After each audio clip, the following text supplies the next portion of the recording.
Greetings, everyone. My name is Cecily, and I have the pleasure of introducing today's speaker, which is Dr. Deborah Huntzinger. She's been a faculty member at NAU since 2011, and while an engineer by training, has pursued advanced degrees in geological engineering. Throughout her career, her research interests have focused on improving our understanding of complex environmental systems, such as our ability to forecast future variability and other research relating to climate change. Much of her current research interests surround advancing the land carbon cycles interactions and broadening our understanding of climate change. Dr. Huntzinger is also a creator and director of the NAU Greenhouse Gas Accounting Certificate Programs and the associated CARM Lab. Ever the devoted educator, Dr. Huntzinger was awarded the President's Distinguished Teaching Fellowship by NAU in 2024, and this prestigious award highlights instructors whose work represents the highest level of excellence and pedagogical experience and has had a positive impact on NAU and beyond. Today presenting on the Polar Explorer web-based environment, please welcome Dr. Deb Huntzinger. Thank you. Thanks. I haven't been in a lecture hall in a long time. Well, that would be me having to turn up my own volume, but I'll try. And if you start to not be able to hear me, just yell and I'll hold the microphone. But thank you. I'm excited to talk today about Polar Explorer. This is a project that is currently in development. So much of the things that you'll see today are focused on like what we're creating and what we've created so far. And then I'll talk a little bit about what we're developing in the near future. And we have about 1.5 years left on this project. So we're currently kind of in the throes of development right now. I'm kind of bound to the lectern right now because I'm on Zoom. So the microphone and camera is coming off of my laptop. So I won't move around too much for those that are online. But let me see here. I can do this. Find out how to advance my slides. Okay, so what I wanted to do is first set up the why did we propose this project to begin with? Why do we feel it's important to build Polar Explorer? And why are we gearing it towards non-STEM majors, undergraduates, freshmen, sophomore? Why are we doing all this? What's the why behind this project?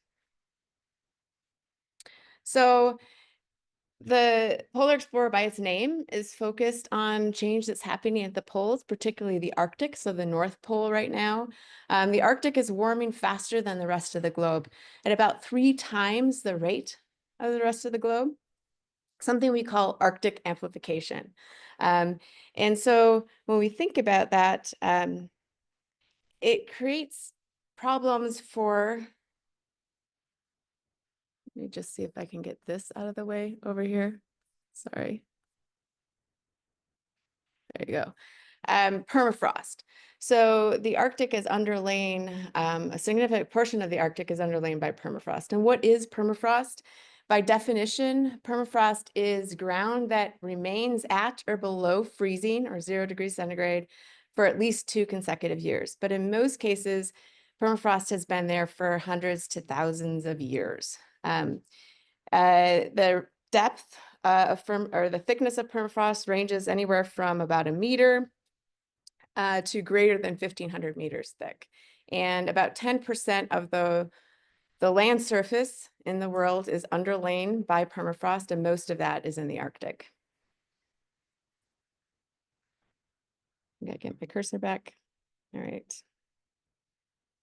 And you can think of permafrost as Earth's gigantic freezer. It contains about 1,500 billion metric tons of carbon, and that's a significant amount of carbon. It's about 1/3 of the global soil carbon stores on Earth, and it has twice as much carbon than is contained in the atmosphere. So, and that's likely an underestimate, actually, of how much carbon is in permafrost. And the freezer part is pretty important, right? So when we think about our freezers at home, we can put food away for, later consumption, and it stays pretty good. We just thaw it out and eat it later, right? Whether it's veggies or meat or whatever we're into. The same thing has happened with carbon. And in permafrost, it's freezing that carbon that's in that permafrost, preserving it.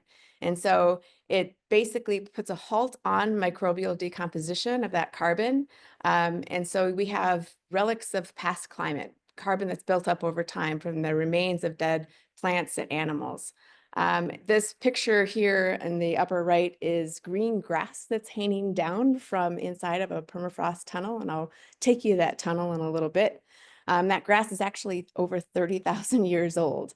And so it's preserved, right? And so as soon as we start to thaw permafrost, what we're doing is taking that carbon that has been locked away and now thawing it out, and it's now susceptible or vulnerable to microbial decomposition.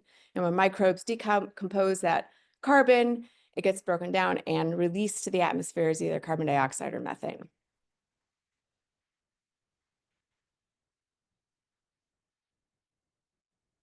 All right. And why is this a problem? Well, given how much carbon is stored in permafrost, as that permafrost starts to decay or degrade or thaw, now we have this huge store of carbon, much like fossil fuels that are buried underground, that we now have carbon that could go into the atmosphere. And when we think about permafrost, they're in the upper left-hand corner here, there's really a confluence of temperature, carbon, and ice. So permafrost contains a great deal of ice, which I'll talk about in a little bit. The definition of permafrost is a thermal one, so it's by temperature, needs to be frozen, and carbon is contained in that permafrost. And it's a complex system. So as that permafrost starts to thaw or decay, we start to see land subsidence as that ice melts and goes away, the ground collapses. We start to see the release of greenhouse gases like carbon dioxide and methane. And when we think about how much carbon is in permafrost, over the next century, we could be losing carbon on the order of what a developed country emits over that time period. So the graph on the right-hand side is showing under different emission scenarios, or what we decide to do as human beings in terms of curbing our dependence on fossil fuels or not, how much carbon is lost from permafrost thaw, what form that carbon is lost in, is that carbon dioxide or is it methane? How much of that carbon loss is offset by greening of the Arctic and enhanced uptake of carbon by plants? All of these uncertainties lead to this wide range of carbon dioxide equivalents into the atmosphere. And it could be on the scale of, the US cumulative emissions over the next 100 years or China, and that's unregulated. None of this is considered in any climate agreement, international climate agreement. So unless we start to think about permafrost and permafrost degradation and what we're going to do about it as a society, we could be missing our marks at any kind of international climate goals because we're not really considering it in any agreements moving forward. And one of the most important drivers in all of this is what we as society decide to do. So a lot of the variability depends on how much we decide to curb our emissions from fossil fuel combustion moving forward. And I'll talk a little bit more about that later on in this presentation. The other kicker here is that there's this permafrost carbon feedback. So the more permafrost that thaws and decays, the more carbon that's lost from that permafrost, either CO2 or methane. Those are greenhouse gases. They go into the atmosphere, they further warm climate. The more climate warms, the more permafrost is lost, and so on. And so with global warming and climate change, as we lose permafrost, that accelerates the pace of climate change because it's releasing greenhouse gases to the atmosphere, further warming climate, leading to further permafrost thaw. And I liked this United Nations report that went out that says, if you're not thinking about the climate impacts of thawing permafrost, you should be. And so as a society, we should be. And so we want to train the next generation of leaders about the importance of climate change in general and the role of the Arctic in that climate change story. But teaching students about permafrost, particularly non-STEM majors who may not be familiar with some of the environmental science components that go into understanding permafrost dynamics, it can be quite challenging. One, the Arctic is remote, right? And so most students aren't going to personally travel there, either because of economic constraints, physical constraints, or they just don't have the opportunity to physically go there. So they're not going to have a good picture of what the Arctic is. Their mental images often fall short of the vast uniqueness of this area. And what we are trying to do in Polar Explorer is transport students to the Arctic virtually. So give them an opportunity to experience the place, even if they don't have an opportunity to physically go there. And hopefully this will increase the number of students that have access to this very unique region. The other thing is that changes in the Arctic are happening across a range of scales, including dimensions of time, temperature, and volume.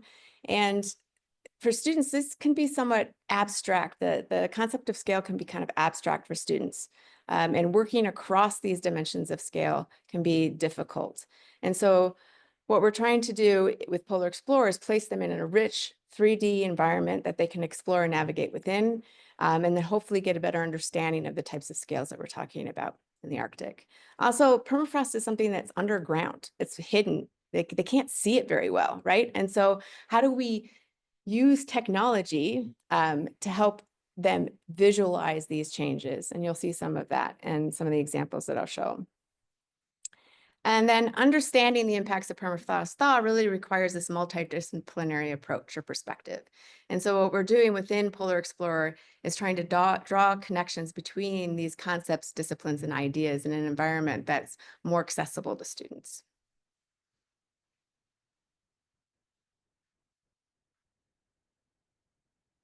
All right, so that's kind of the background and the why part of this. And so I'm going to give you a little bit of overview of Polar Explorer itself, and then I'm going to give you a few examples from what we've built so far.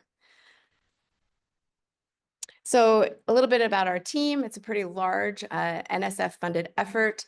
We have a team of scientists like myself here at NAU and Michelle Mack, who's in the Center for Ecosystem Science and Society here. We have Rosemary Logan, who's within CES, who's been helping us test some of Polar Explorer in her environmental science class. Victor Leshik, he's a science illustrator and artist, and you'll see a lot of his artwork here today.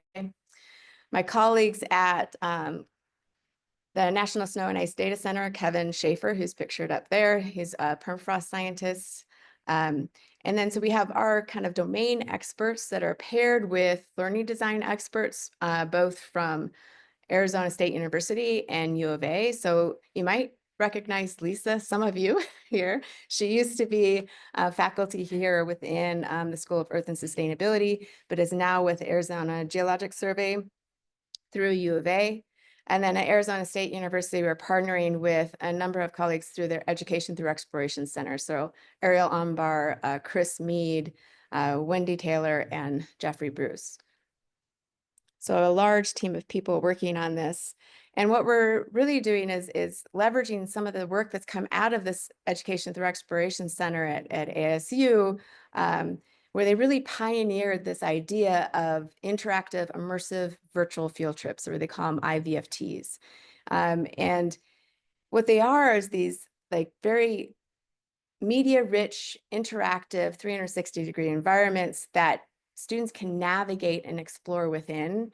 And they range anywhere from very simple self-guided kind of like field trips where they just point and click and they can go see different places in an environment in a spherical view, like a spherical image, to structured lessons, to something that's akin to a video game.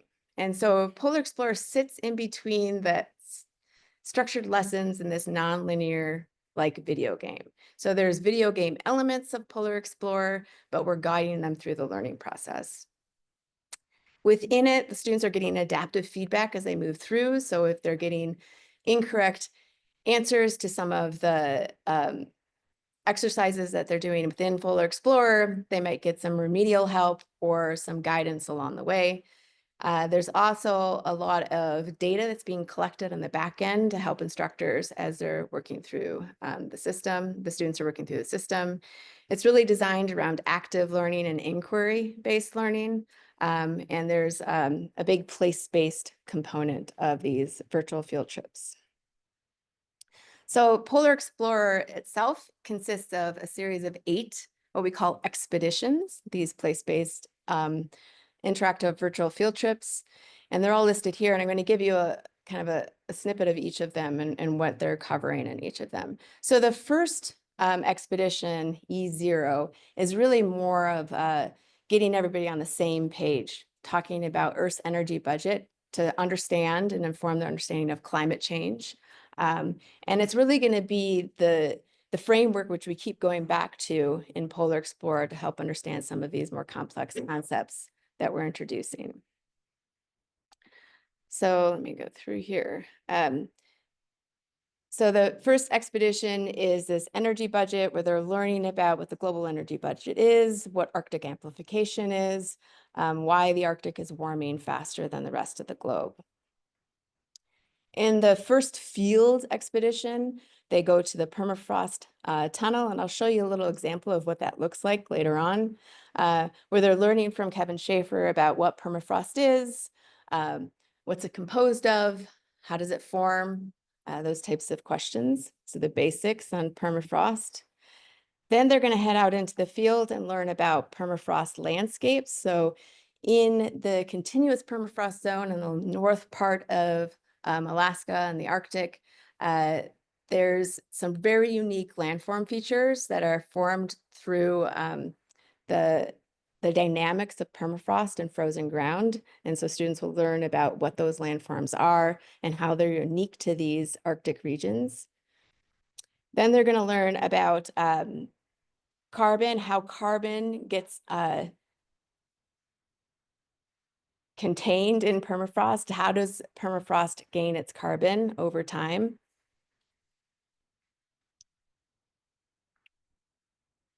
And then they'll look at kind of, when you think about permafrost carbon, it's part of this more slow geologic carbon cycle in many cases, like a slower carbon cycling. And then there's also this more active carbon cycling that happens within ecosystems. And so they're going to learn about the active carbon cycle with plants taking up and storing carbon and releasing it back to the atmosphere, using some field studies that are happening across Alaska. And then we'll transition into learning about permafrost thaw and what happens when we start to expose that, like previously locked up carbon to the active carbon cycle. And it's basically taking carbon cycle from carbon from a locked like freezer in permafrost and moving it into the active carbon cycle. And so students will learn about that in Expedition 5 and examine borehole measurements. And then they'll start to look at regional impacts of permafrost thaw. There's a lot of ice contained in permafrost, and as that ice melts out, we get a lot of subsidence and collapse of grounds, which has huge infrastructure implications. And there's also implications for regional food supplies and a whole bunch of other impacts that they'll learn about. And then the last expedition, they're going to look at the global impacts. So that permafrost carbon feedback that I was talking about earlier, why the Arctic is so important for global climate. So we often think about like what stays in the Arctic or what happens in the Arctic doesn't stay in the Arctic, kind of like what happens in Vegas, right? But so they're going to learn a lot about this permafrost carbon feedback loop and the role that society plays in how much carbon is lost from permafrost thaw into the future, depending on what we just as society decide to do. The role of the student in Polar Explorer is that one of a reporter. So their job is to go up to the Arctic, learn from scientists in the field, and then report back to others at home about what they're learning. So this was a deliberate choice in designing Polar Explorer. I mean, we could say, oh, we're going to take them up there and they're going to be scientists in the field and help us discover what's going on. But I didn't really like that approach because it's saying that we don't know what's going on, and we do. As scientists, we have a clear understanding of the science. We know that climate change is happening, and we know that the Arctic is very important in future climate change. And so instead of having them go in as a role of like helping everyone else understand what's going on, we want them to learn from the experts and report that back. So it's a very important choice in the design of Polar Explorer. So what I want to do is give you a peek inside. And so what I'm going to do is I'm going to walk you through the polar base a little bit, and then I'm going to give you a snippet into the first field expedition. So this first video that I'm going to show gives you a sense of what the polar base looks like, so the kind of the hub of the student learning experience, and then some initial feel of that energy budget briefing that they're learning about. So kind of what the student is seeing in Polar Explorer and how they're interacting with the content.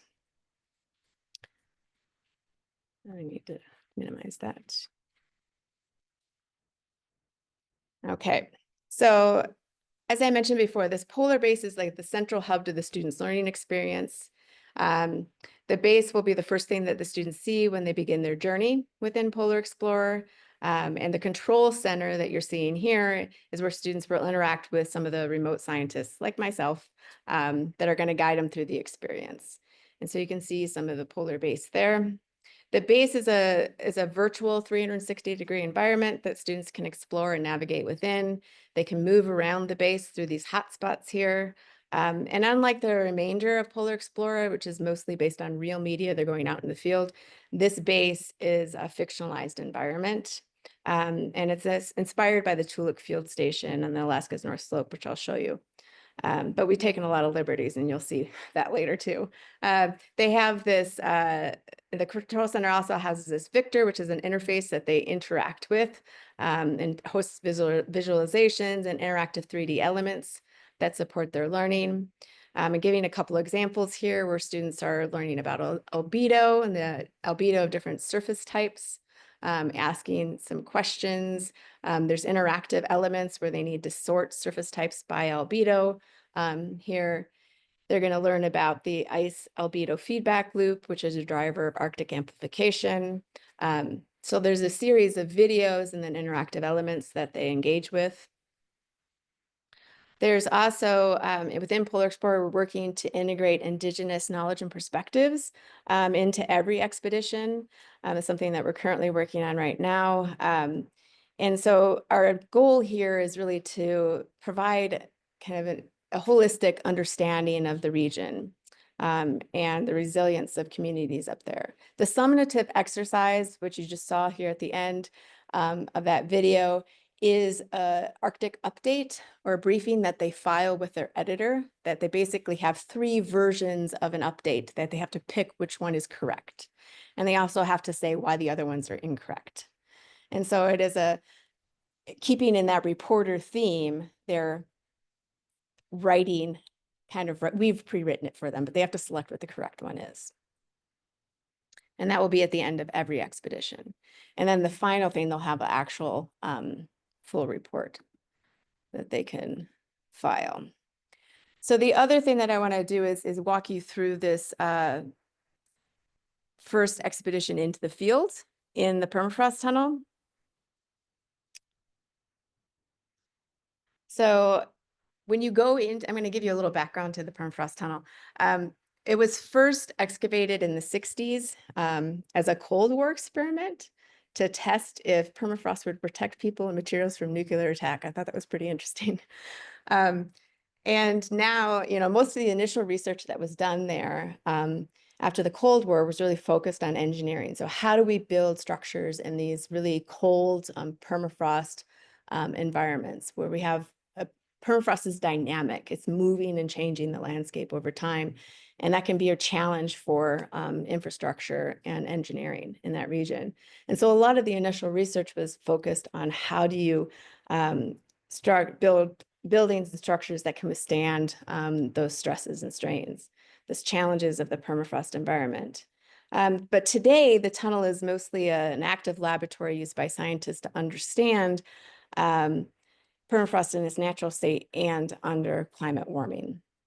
And so when you go into the tunnel, what you see, or the first thing you notice, is the smell. It smells quite horrible, actually, when you go in there. It smells like, Michelle Mack said, it smells like the Pleistocene. It's actually smells like a feedlot to me when I went in there. It's got this I'm like, where's the cattle? You know, because it had this very like rich organic smell, but it wasn't very inviting in any way, shape, or form.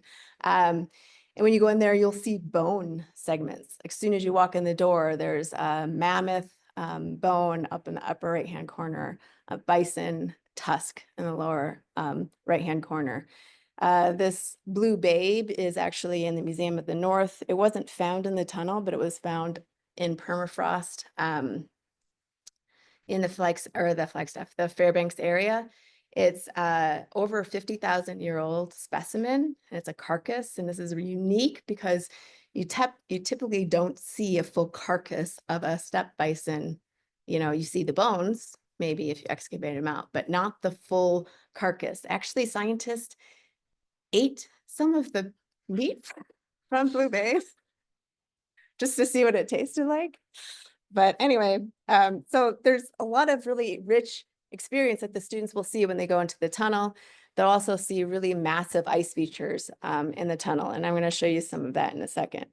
But what I wanted to show you, this is just for your, and I don't, All right, just 1 second. this is the tunnel. You can hear, I don't know if you can hear it from my computer, but there's fans that are going in the tunnel to keep it cool. You have to keep it cool because the doors are opening constantly, right? And we have a climate that's warming. So they have fans running to keep the permafrost frozen. It's actually quite big and roomy inside.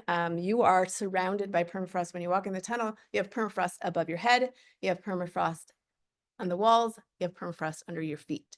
It's very cold in the tunnel. When you go through, it's like bone chillingly cold when you walk through there. And it has this fine dust everywhere. Yeah. So without the light. This is another video that I took when I was in the tunnel, and it shows some of the massive ice features that you can see. These are ice wedges. You can see them from above down. Some of them are as large as like a small house size. It's really large ice features. But even the walls that just look like dirt are actually frozen ground. And it's very silty. And when you walk through it, it's easy to kick up that dust really easily. So the video quality is a little bit lower just because there's so much dust in the air when you're moving through it.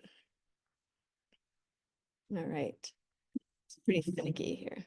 Okay, so what I'm going to do is give you another video that walks you through this first expedition and kind of what the students are seeing. I'll kind of tell you as you go through what we see.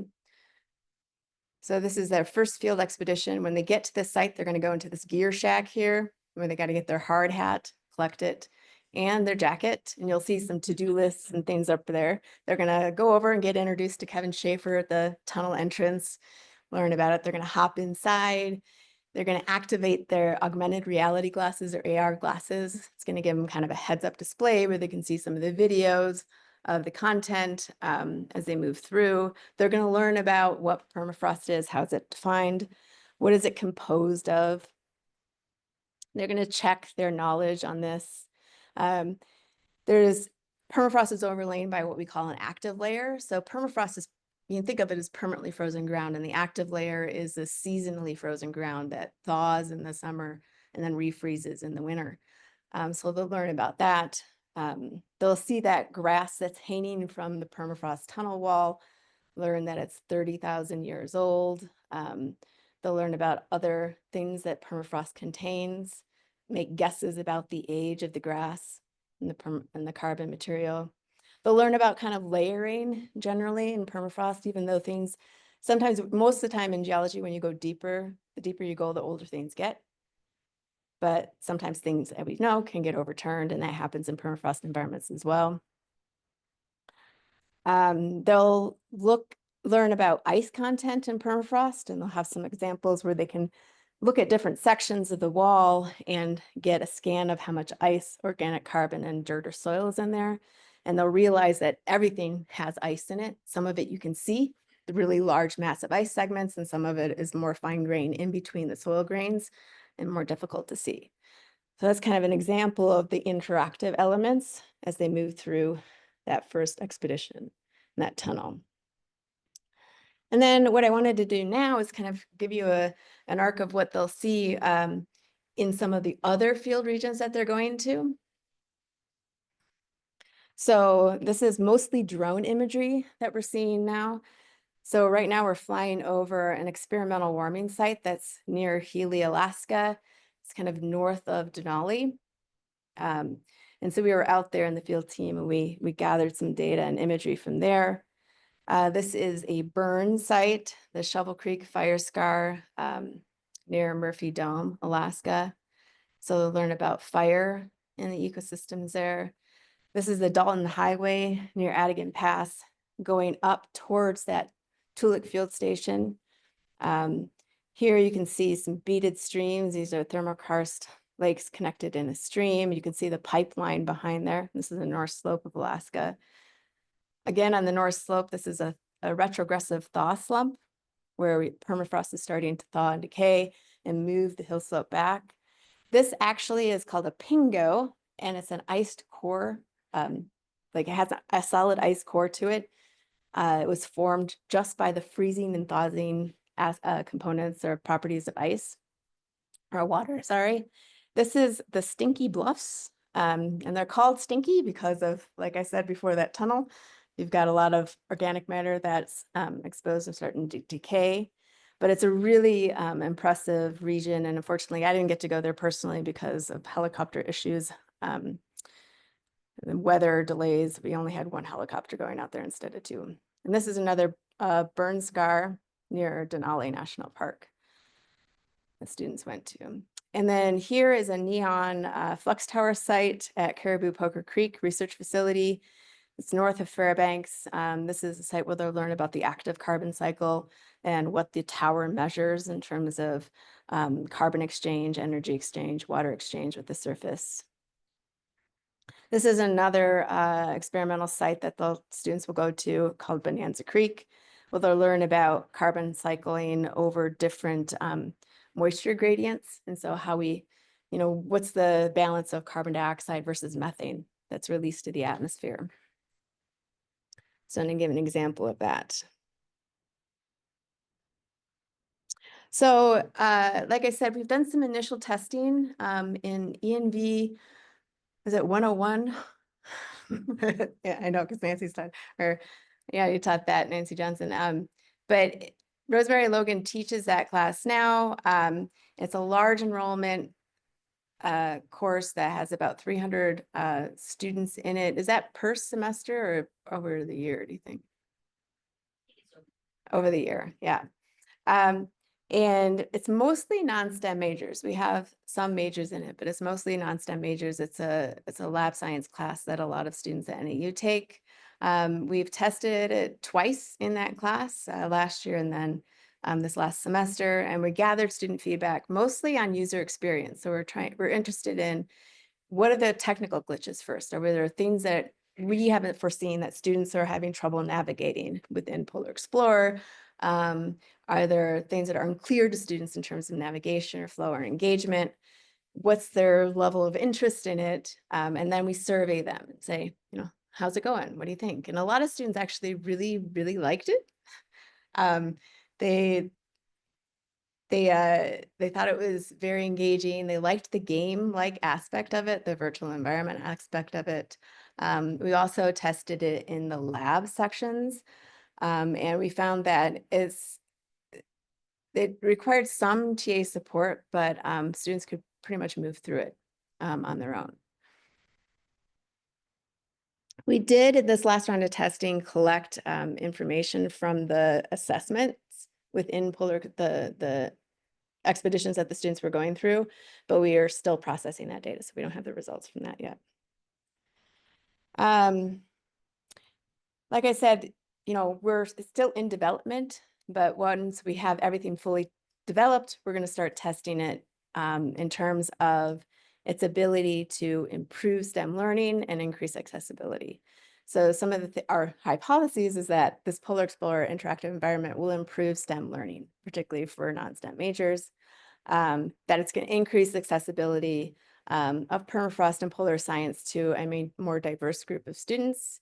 And, you know, those are our assumptions, and we're just gonna be able to test that with all the data that we're collecting. And so that would be coming soon. Maybe I'll present on that in a year or two. But what I want to do now is give you a little bit of behind the scenes. So what's it like for us to go up there and do put this this system together, Polar Explorer together, and be in the field. And so our first field season up there was in the summer of 2022, and we stayed mostly near the Fairbanks area. And so what you're seeing here on the left is Creamer Field, and it's kind of a nature preserve big birding area where people go to outside of Fairbanks, but you can see the boardwalk is like destroyed, and that's all from permafrost thaw. So this is an example of infrastructure issues as a result of climate warming and permafrost degradation. In that upper middle picture, that's us filming Vladimir, who is a geophysicist at the University of Alaska Fairbanks, and he's showing us a borehole that goes into permafrost, and they take borehole temperature measurements of permafrost, and they have those boreholes across Alaska, and students will be using that data to look at how permafrost temperatures and active layer thickness, that seasonally frozen ground depth has changed over time with climate warming. So that's Jeffrey Bruce there. He's the guy that actually built all of the virtual environment that you see. He's recording Vladimir talking about the borehole temperature measurements there. And that's another picture of a moose that he took off of on campus in Fairbanks. So I thought it was really nice next to the person walking sign. So we also near Fairbanks up, I think it was in Bonanza Creek, we drilled a permafrost core, and I'm going to show a video of that here just so you can see what that's like. So we're out here in interior Alaska today. So this is Been Jamie. sampled some permafrost. So I'm gonna just walk you through the process. We've got this site right here. So we're The about first thing they're doing is 35, 40 centimeters. permafrost. So from the surface of the ground to top of the active layer, top of the permafrost at our active layer. We're gonna remove a plug. We're gonna fire up the supercore, and we're gonna grab So a sample. the first thing they needs to do is kind of remove that topsoil or active layer and get down to the top of the frost. So he's taking that soil plug off surface.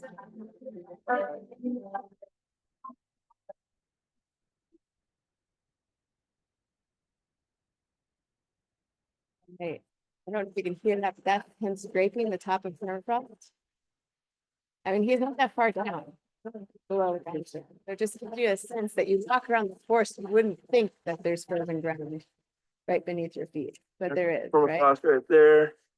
And I so already see some ice in the fast. profile.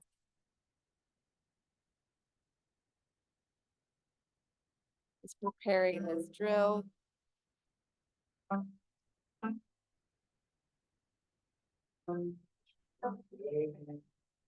That beautiful September day.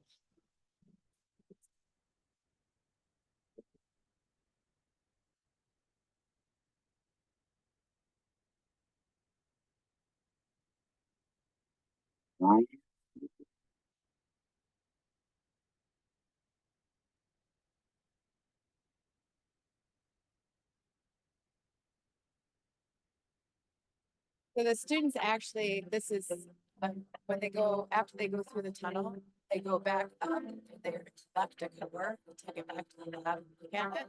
And so they'll see this video showing them how permafrost works. Extracted.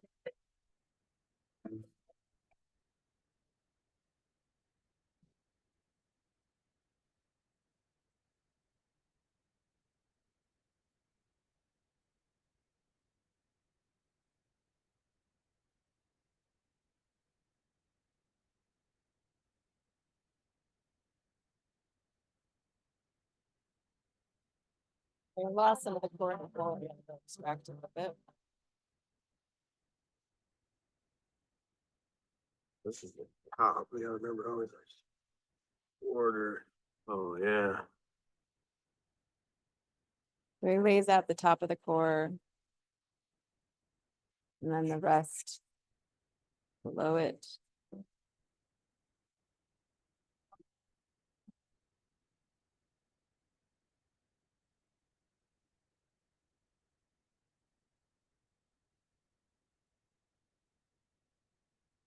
We measure the depth of our hole here.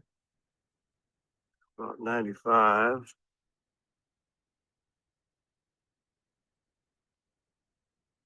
About 90, so that's about sure you right. got That's most of the looks core like out. pretty much the entire from sample. drilling. And then so students can see the core hole, they can look at what that core, I mean, it's a solid, very, frozen ground. Then you can also see some ice lenses in there. Horizontal ice lenses in there as well. So we're out here and it, And then the second field season in 2023, we went up to the North Slope of Alaska. So we drove the Dalton Highway up from Fairbanks up to just below Prudhoe Bay. You can see that Tulik Field Station star there. It's over 400 miles of travel on this very primitive dirt road. Have you guys ever seen that like, what is it? Ice Road Truckers or whatever that show is? That's that road. And so it was a whole day adventure going up there. I put a little note, like there's only like 2 places. I think Cold Foot is where we stopped to get gas. And I don't know if you can see that, but it's $7.50 a gallon in 23 for gas. Past the Arctic Circle, up to the Tulik Field Station. So that was a picture of us on the truck on the Dalton Highway. And then this note sheet here is we spent a lot of time in the cafeteria, like storyboarding out each of the expeditions. And so it's an example of some of the things we did there. I'm wondering if this will work. I wanted to give you a sense for, remember how I said that Polar Explorer, our virtual base, was a fictionalized environment that we took some creative liberties in? I wanted to give you a sense of what the real Tulik Field Station looks like, but I don't know if this is going to work. I might have to see. I can get this. You guys all see that, right? So this is a spherical that we took at Tulik, and you can navigate around and see that this looks a little bit more primitive than what our virtual polar base is like, right? So it's very damp, wet up there.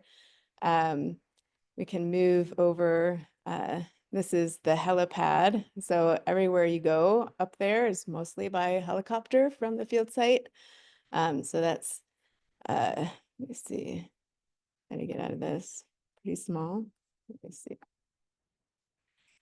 So that's inside the helicopter. But let's see, go back down. These are the we call weather ports. These were actually housing. This is where we stayed in these weather ports, kind of like Quonset hut things. There are some dorms that you can stay in as well, but most people are housed in these types of shelters here that are staying at the base. Let's see.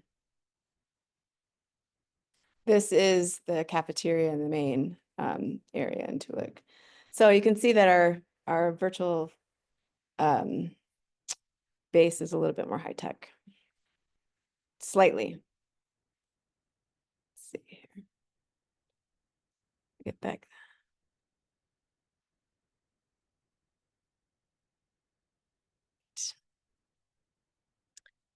And then from there, we would go out into the field to collect media for the different expeditions. So you can see that Michelle's getting filmed at that thaw slump that you saw fly over with the drone. This is another picture of this thaw slump from above. You can see how it's changing the landscape moving material down and exposing carbon to decomposition. Over here on the right, you can see me by the helicopter after days of not showering. You have a shower quote. You can only take 2 showers a week when you're at the camp. So you kind of get a little campified there. This is a video of the helicopter sent out to Walker Pico site, which is kind of between Tula Station and Pluto Bay. So several hours north of the station itself. The flight of the Pinga right there, you can see patterned ground and formed by those ice wedges. See that at the surface, they look a lot like mud cracks. Very wet. This is August, and I guess this is actually nice weather in August in Alaska. That's another big, large Pingo in the background there that you see. And this is a bear grizzly from the helicopter on the trip back to Tuluk Field Station. So just give you a sense of what it's like. But that's like all I have for this presentation. It's mostly in development. When it's finally completed, it will be entirely web-based. We are working on making some of it be important to an Oculus that people can, or students can use, but not everybody has access to an Oculus. So we make it in terms of accessibility, it's going to be entirely web-based.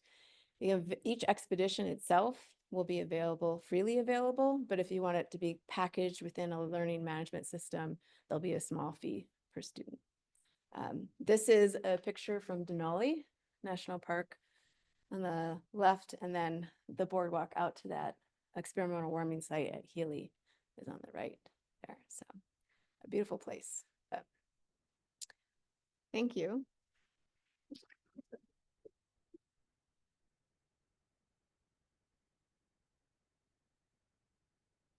Happy to take questions. Yeah.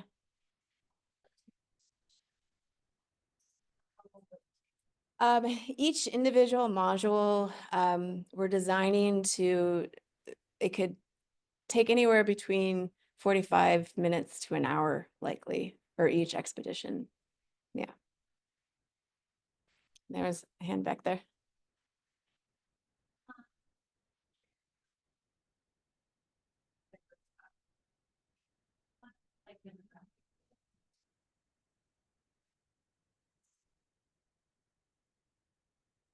That is a good question. I imagine that we will, but it might have to be within because it's going to be, this is the way the Polar Explorer, it's not going to be a full course. So it'd be a module within a course. And so there'll be an instructor in that course and likely have to work with that instructor to gather that information. Yeah. But I don't know, I don't think that within Polar Explorer, the learning environment will collect that demographic information.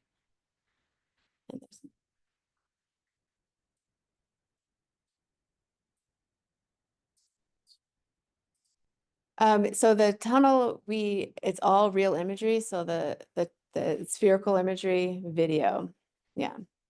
So yeah. Is there a reason that you decided to put the regional and global impacts at the end of the module versus the beginning?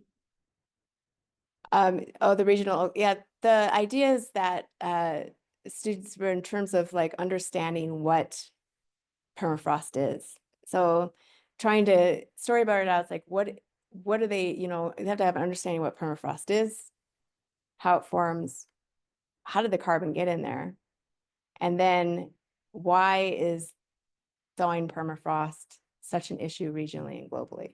So that's the idea behind that. But they're getting a taste of it in the beginning. So they're getting a foreshadowing definitely from the beginning when they talk about the energy budget and climate change. Yeah.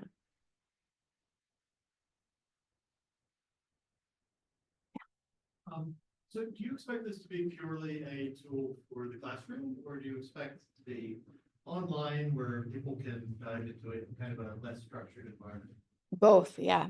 I think that'd be my hope, is that we'd have it online. Anybody can go in and interact with it. Doesn't have to be within a classroom. Yeah. Yeah. That was awesome. I was wondering wondering if you would have any advice or lessons learned from going through what seems like a pretty unique experience of having this kind of team and this kind of environment to put together this kind of tool.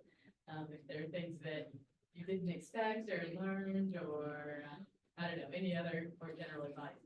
For you watching your amazing presentation, you can't help but think like, oh, this would be so awesome to have something like this for ABC. Yeah, I mean, I've learned a great deal. For me as a scientist, getting up there and actually getting into the field too, I'm a modeler, like actually working a lot with models, but hadn't been into the Arctic to that extent myself before. So there was personally me getting up there and seeing the environment firsthand was really powerful. In terms of building this, like it's a team of people. To build something of this scale, you need people that are well versed in like game design. And so we have that expertise on the team, but there also are resources that are being developed out of the ETX Center at ASU, the Education Through Exploration, where you can create very simple virtual field trips yourself. They have a tool called Tourit that they're developing, and I can send that link out. I'll send it out to anybody that's interested. And did you hear that? You had to, That, Oh. they're doing a workshop at Lowell oh, on February 10th and 11th for anybody who wants to learn about that. with Tourit? Okay, cool. So yeah, that would be great. Yeah, because it's really that one little spherical kind of guy jump around at that real Toolik field station that I showed was developed in Tourit. So it's like you can develop these things, the spherical cameras aren't that expensive. You can have them take spherical imageries of your field site, create little interactive components and include those in your classes as well. So there's like a range, like Polar Explorer kind of sits more at this upper end of tech, in terms of development for ed tech, but it's like you can do stuff that's much more entry that you could create yourself. But the other things I learned is that, being on camera is hard.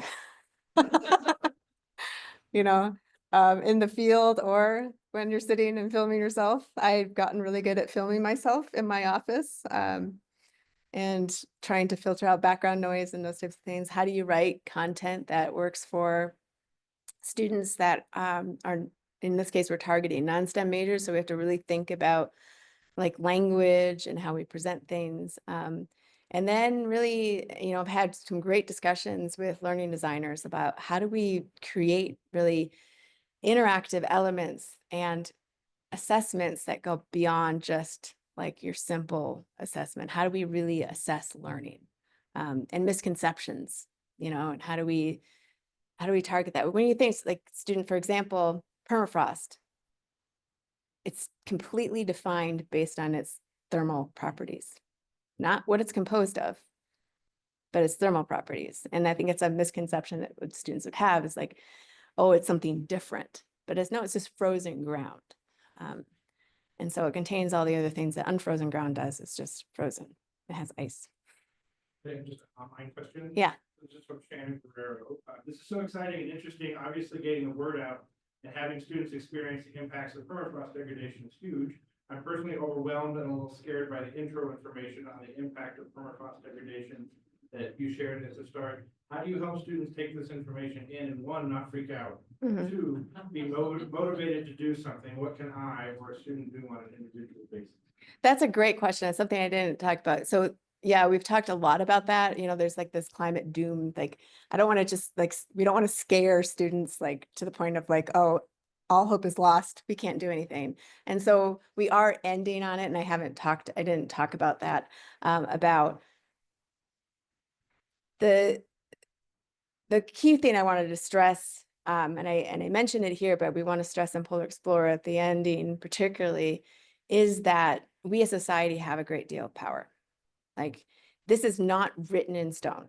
Like this future of, and we're going to lose some permafrost because there's already some warming baked into the system. But as society, how much permafrost is lost and how much carbon is lost depends on what we as society decide to do in our choices around climate change and whether we curb our dependence on fossil fuels or not.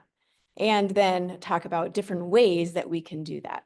There are different options that we have to mitigate climate change, and things that scale from personal choices at the individual level up into society choices, and talk about some of the things that are happening now. So there's stuff that actually Lisa is involved with your Arizona Geologic Survey about geologic or sequestration, carbon sequestration. So we could capture carbon and store it underground as an example. Electric vehicles or clean energy transition, those types of things. So trying to end on a hopeful note that the technology exists. It just requires us not getting in the way. And as a Of plug, progress. in the same speaker series last spring, we had Mark Winchell from the University of Washington come and he wrote a book about exactly that question. How do we keep it hopeful and keep kids motivated as we talk about how to change things? Yeah.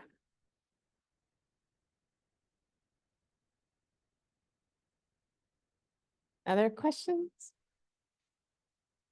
Yeah. I saw that you were testing on college age students in the environmental level. Yeah.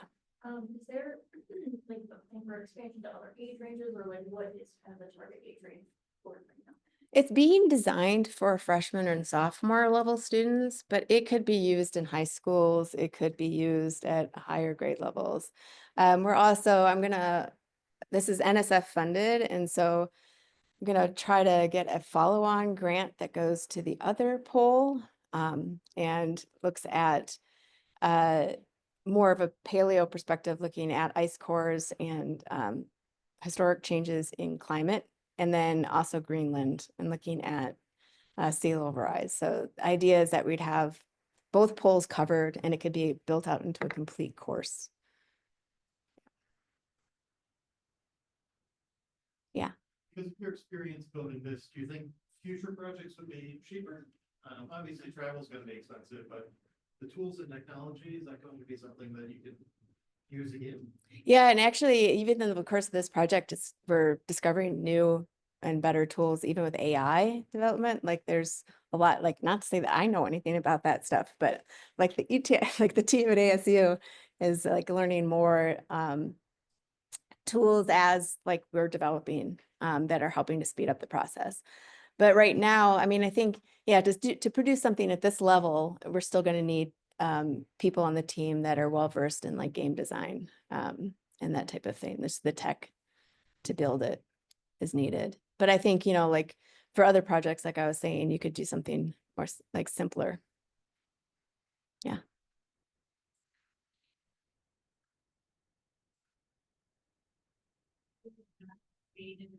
A lot more relatable.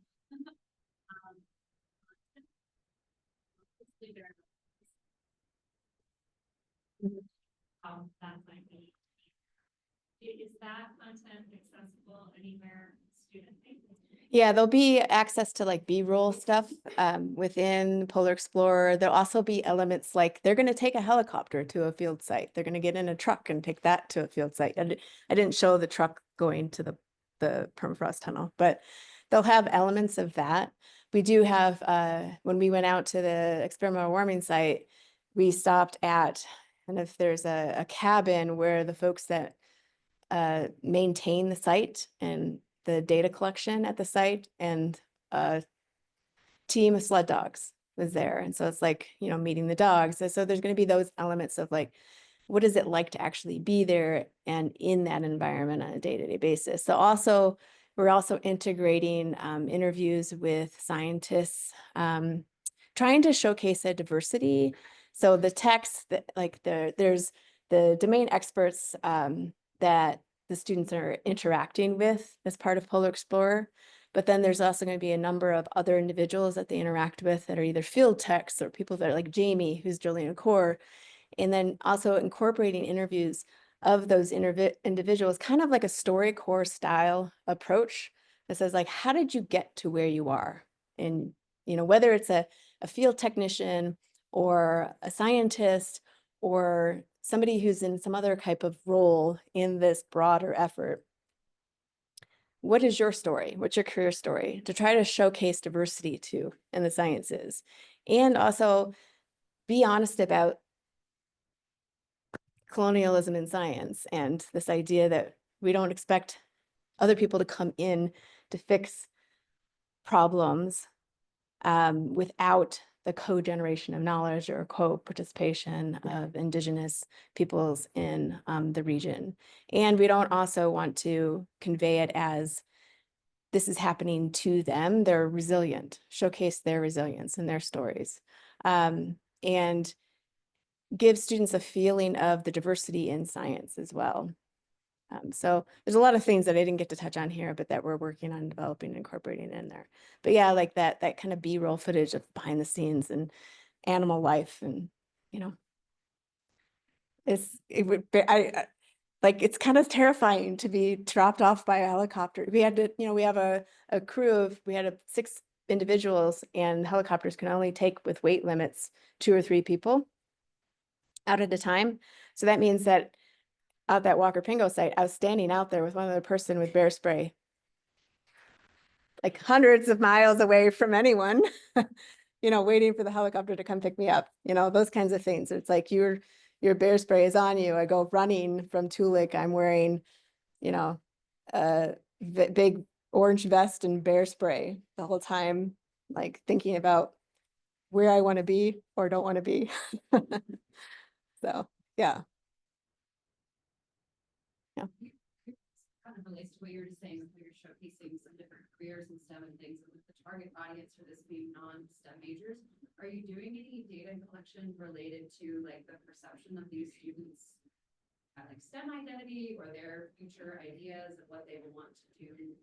If experiencing this has changed their perception of STEM with themselves in any way? Yeah, we will have to do that as part of the testing. I don't know if it'll be something that we carried out like beyond our testing of Polar Explorer's effectiveness, but that is one of the things that we will be assessing is this changing the minds? Because one of the ideas with showcasing that diversity is having non-STEM majors look at it and say, oh, I didn't realize someone like me could be in the sciences, or I didn't realize there were all these different roles that I could play if I don't want to be kind of in the research side, but I want to be on the field support side. There's a lot of people that do a wide range of jobs that support the sciences, whether they want to be a researcher themselves or a technician that's maintaining a site or somebody that's running a field station, for example.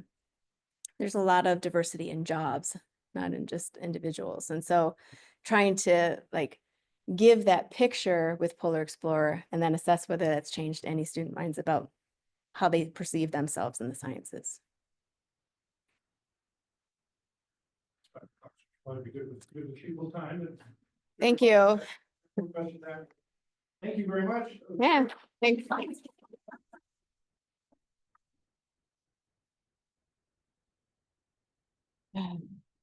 many mosquito bites did you get?